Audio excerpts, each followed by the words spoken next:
We all know that there's a saying that goes that the wealth of the people lies, the wealth of the nation lies in the land and its people.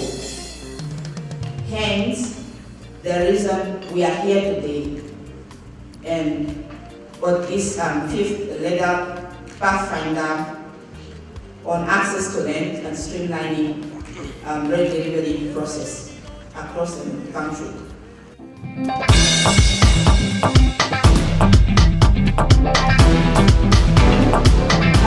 issue that we're talking about here now,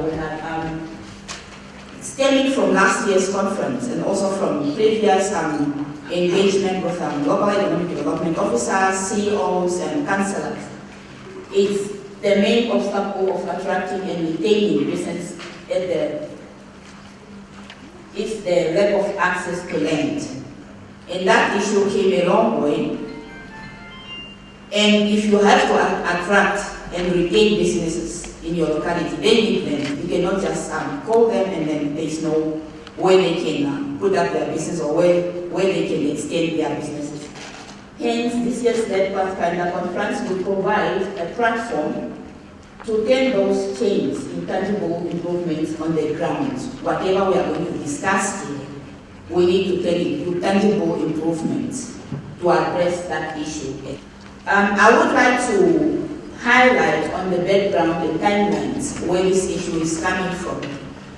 In 2009, the topic of access to land for business was raised regularly in most of the PPDs. There were PPDs that were conducted throughout the country, and the issue was prominent on those platforms. And we moved down, then we got to 2009 up to 2012, the Namibian Business and Climate Survey, NAMBIC, conducted by NCCI and Namibia Manufacturing Association, also indicated that access to land for business is being rated as one of the challenges, among the 5 challenges that have been faced by our business communities in Namibia. And by 2011, up to 2011 and 2012, surveys conducted during the RED conferences, and we know that during the RED conference we are always also doing surveys. We are gauging the views and the ideas of the participants, what they view as a challenge to local economic development, and then that also came out mostly by the local economic development officers, CEOs, CROs, councillors. They rated it as a third most challenge that is facing businesses at the local level. And then by 2013, which is last year, a study also conducted by GIZ and VEDA in 12 towns, which involves 1,200 companies that were interviewed, also indicated that the access to land for business was one of the most severe obstacle businesses are facing to grow and expand. So we can see now that timeline is coming a long way. It's 5 years, as it was alluded to by the deputy minister last night. And the feeling is that if we know the problem, that it's coming a long way, like 5 years back, and we still have a challenge, and we can each and every year, in and out, we are alluding to the problem, but what is that we are doing? What is that we can do to address that challenge? If we know that it's a challenge, but what is that we want to do? What is that we can do? I think this is the reason why we are here today, that we need to find a solution to that pertinent challenge that's facing our businesses. There was a conference held in 2011 on access to land for business, and the objective was to increase availability of land and speed up the delivery of land, security of tenure, economic and social justice, particularly to the local SMEs. In that conference, 5 years back, or 4 years back now, there comes out recommendations. There were concrete recommendations, some action plans by some institutions like NCCI were also drafted, but most of these recommendations were not realized to date, and we are talking 4 years back. So I would like to take you back into those recommendations that when we get into the discussions, at least we have these issues at the back of our minds, so that at least we can find solutions, how to address this, how to best address these issues that we have. And the first recommendation was to make land in townlands that's utilized by subsistence farmers with customary land rights available for business use, review the current compensation policy guidelines by the Ministry of Regional Local Government and Housing and Urban Development. And I think on this one, maybe just to highlight the fact that the review was done. It's one of the things that the recommendations we can point out that it has been attended to, although not in entirety.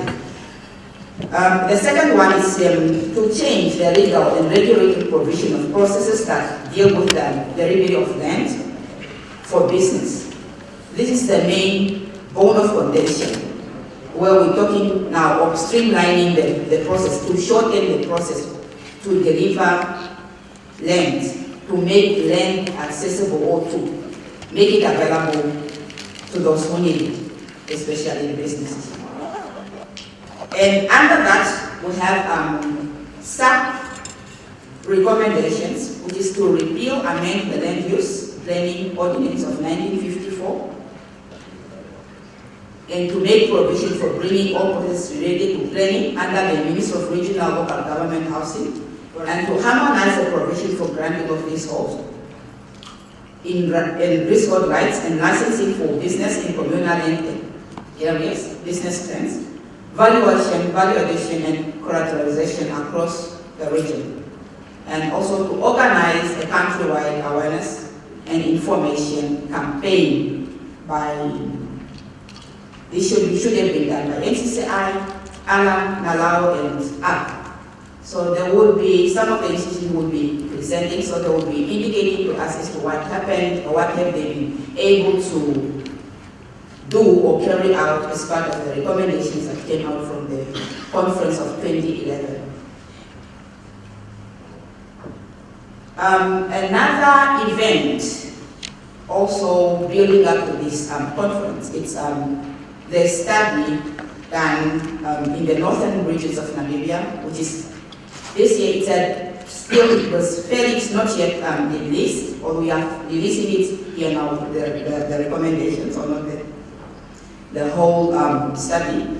And the objective of this study was to look at alternative viable ways to deliver service land to businesses, enhance the communication and cooperation between the land officers and relevant departments of the respective local authorities in the northern regions where the study was conducted.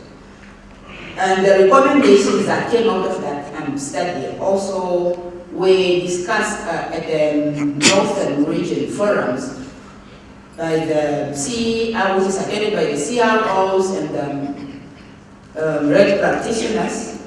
And the recommendations that stands out from that study is that town needs to engage more in public-private partnership to service the land, to make it available for those who need it. And then government should assist with the development of in-house capacity in terms of surveying, zoning, etc. And the third one was communicate. Towns felt that government should communicate more about the new bill of land delivery and to engage more stakeholders from local level in the process to ensure the document is practical and really streamline the process of land delivery at local level. And then also to increase local authority subsidy to enable local authorities to service land, which is in high demand. Those were the recommendations that came out of the study, and also from the engagements with the practitioners and the CROs and all the stakeholders that were involved. So In a nutshell, that was timeline and events that culminated or build up to this conference, where we are now trying to find solutions. How do we streamline the process to make the land available, to the businesses for economic development?